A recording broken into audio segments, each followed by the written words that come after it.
The sunlight filters softly through the trees, glinting against the crisp fabric of his suit. He stands tall, the dark pattern of his jacket exuding quiet sophistication. His tie, neatly knotted in deep blue, sways faintly in the breeze, a small reminder of the calm before an important conversation. She tightens her grip on the phone, her voice steady yet filled with emotion. "With my fiancé," she says, the words leaving her lips like a quiet revelation. The faint rustle of fabric accompanies her movement as she lowers her hand, the phone gleaming faintly in the warm light. You can listen to this," she begins, her tone hesitant, perhaps uncertain of how he'll react. But before she can finish, his calm voice cuts through the air, simple and sure. "That's fine." The weight of his words settles between them, more telling than anything else she could have said.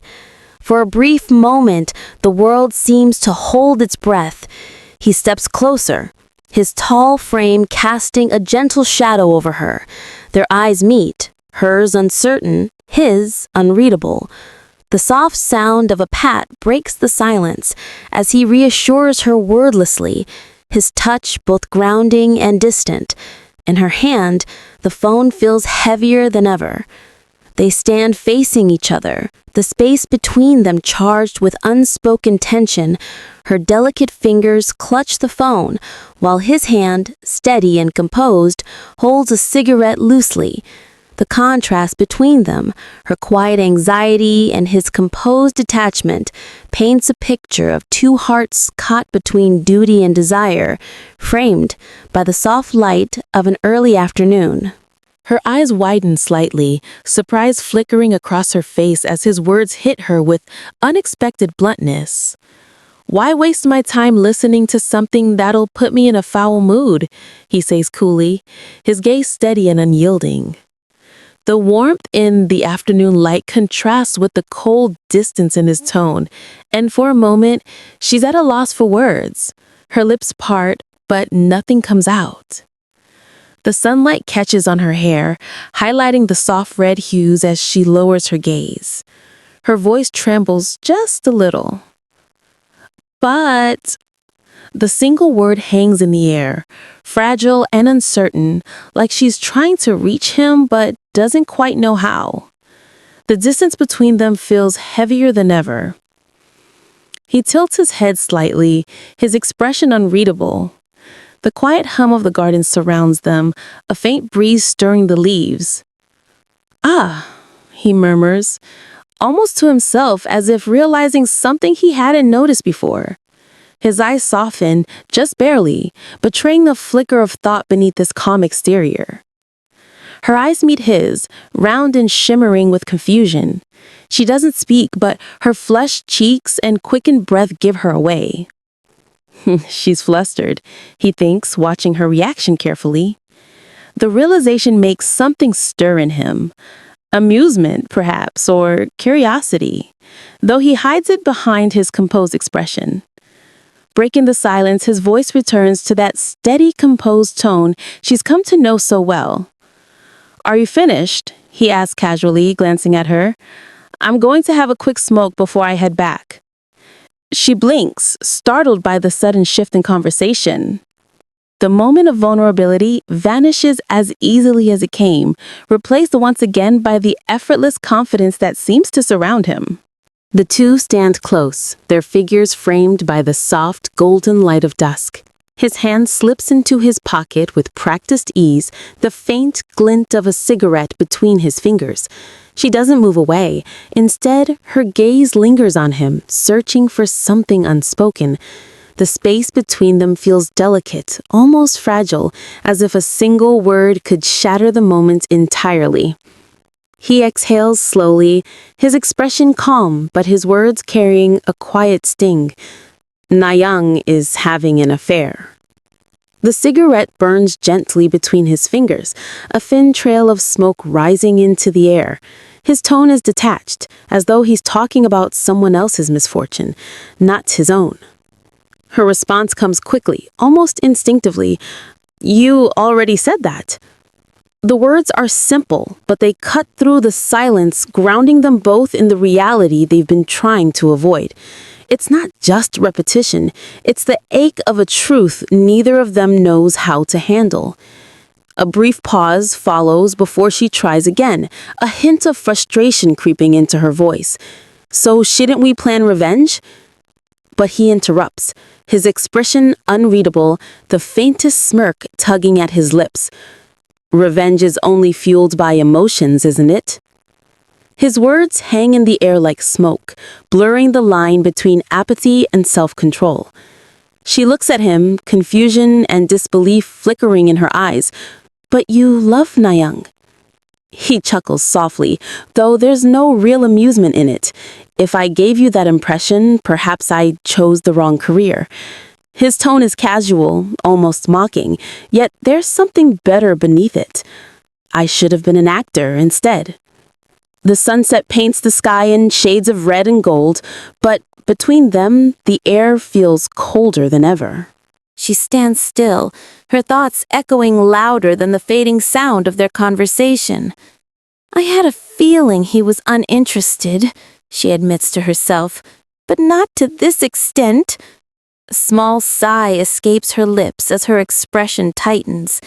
The sinking feeling in her chest grows heavier. Disappointment, disbelief, and maybe a trace of hurt she wishes she didn't feel.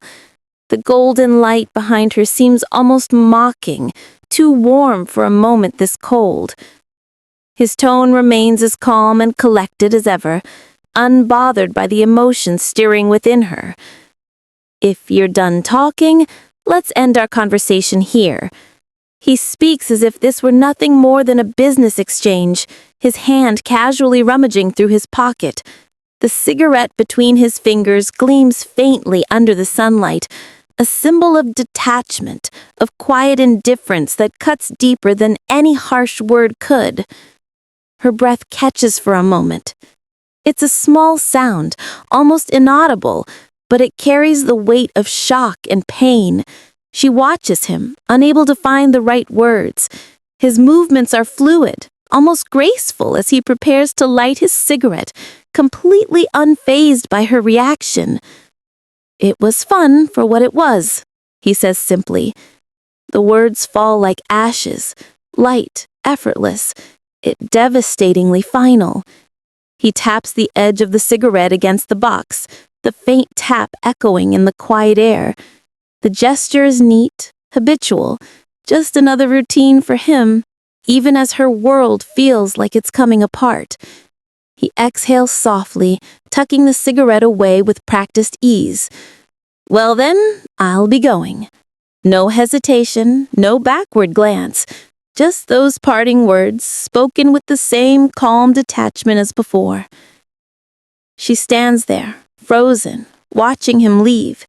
The autumn breeze stirs her hair, carrying away the faint scent of smoke, and with it, the last trace of something that once might have been real. He turns his back to leave, the movement slow but certain. The fading sunlight spills across his shoulders, and in that instant she realizes what's happening. He's truly walking away. Her eyes widen, her heart clenching with panic. No! The word echoes in her mind, desperate and trembling, as if saying it could somehow stop him. But he doesn't pause. The space between them grows heavier with every second, filled only by the sound of her shallow breath. Her hand curls into a fist, the fabric of her dress tightening under her grip. The faint sound of her clenched fist resonates in the still air. Clench. She refuses to let this be the end. The heat of frustration burns through her chest, stronger than her fear or pride. He takes another step forward, but something inside her snaps, an emotion too raw to be contained any longer. Darkness frames her thoughts as they swirl into chaos. The world feels distant, the sound of her heartbeat the only thing she can hear. It can't end like this. The words burst from her mind, filled with disbelief and defiance. This isn't how things were supposed to go, not after everything, not when she still had so much left unsaid. And then, before she can think twice, the word tears itself from her lips, sharp and reckless. Impotent. The sound cuts through the quiet air like a blade. Her voice trembles with anger and humiliation, but underneath it all, there's something else. Desperation. The silence that follows is deafening, charged with the weight of what she's just said. He stops. The motion is subtle, but unmistakable. His hand tightens at his side, knuckles pale under the fabric of his coat. The moment stretches, suspended between fury and restraint. The air around them feels colder, heavier, as if the entire world is holding its breath. Whatever happens next, nothing will ever be the same again. The air turns thick with tension as the words leave her lips, clear and deliberate. I heard you're impotent. Her voice doesn't tremble. If anything, it sounds calm, almost casual. But her eyes betray her, wide and uncertain beneath the golden light of sunset. He doesn't respond right away, his expression unreadable, the faint glow outlining the sharp lines of his jaw. The silence that follows is heavy, as if the world itself is holding its breath. They stand close enough to feel each other's presence, yet separated by an invisible wall built from pride and unspoken feelings. Her hand remains clenched at her side, the lingering warmth of her impulsive words still burning through her chest. She glances up at him, searching for a reaction, but he gives her nothing. Not a flicker of emotion, not even a change in stance.